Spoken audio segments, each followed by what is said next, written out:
रहनुमाई का बोझ कैसा होता है? क्या एक नेक नियति से किया गया फैसला गैर इरादी नताइज का सबब बन सकता है? कदीम दाना सादी एक हकायत बयान करते हैं जिसमें इस बारे में इशारे पोशीदा है। एक सरसब्ज घने जंगल के कल्ब में एक आबिद दरवेश रहता था। उसकी रोजी रोटी इसी सरजमीन से जुड़ी थी और उसके दिन इबादत और गौर फिक्र में बसर होते थे। उसका सुकून नुमाया था जो उसकी गहरी रूहानी लगन का सबूत देता था। एक दिन तकदीर ने शाही शिकार पार्टी की सूरत में उस दरवेश की दुनिया में मदाखलत की। बादशाह दरवेश के अंदर पाए जाने वाले सुकून और इत्मीनान से बेहद मुतासिर हुआ और उसके सादा तर्ज़े जिंदगी ने उसे नरम दिल कर दिया। रहम दिली के जज्बे से सरशार होकर बादशाह ने दरवेश को अपने महल में आरामदाह जिंदगी की पेशकश की, शेर सोचते हुए कि वो उस पर एहसान कर रहा है। दरवेश अपनी यकसुई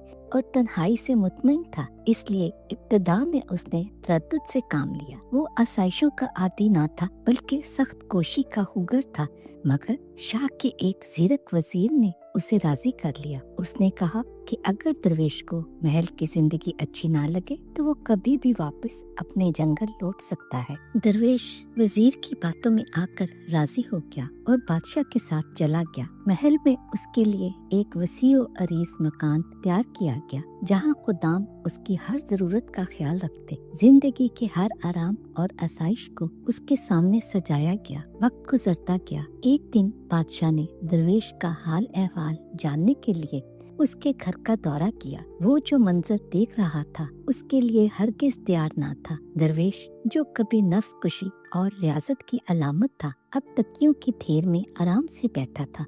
खुदाम उसे पंखा झल रहे थे, तरह तरह के लजीज पकवान पेश कर रहे थे। उसका पहले से कमजोर जिस्म अब भरपूर लग रहा था और उसके चेहरे पर अच्छी खुराक और आसाइश की सुर्खी थी।